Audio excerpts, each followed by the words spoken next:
Health and phys ed essentially is teaching students to build healthy life habits and sustainable life habits, whether that be like your nutrition, your mental health. And our duty as a future educator is to remind these kids to make sure they implement all of those lifestyle habits into their life.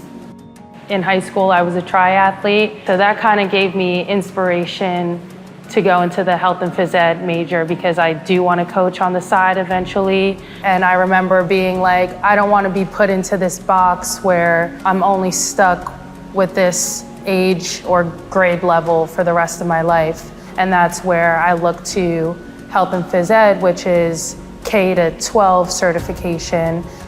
I actually came to Rowan to play basketball, came in my sophomore year and unfortunately tore my ACL.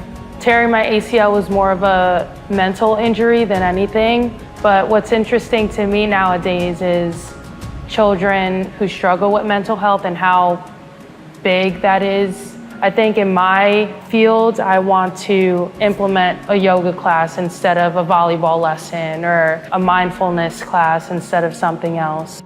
You know, mental health is something that we forget to exercise and kind of, work on. And I feel this major and the professors here at Rowan do a really good job at implementing health and wellness just as much as the physical education aspect.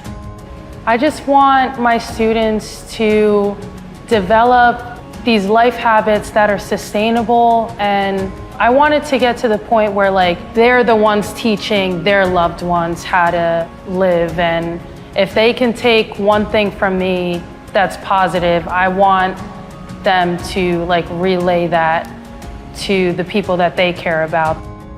I am really excited to interact with these kids and make a difference.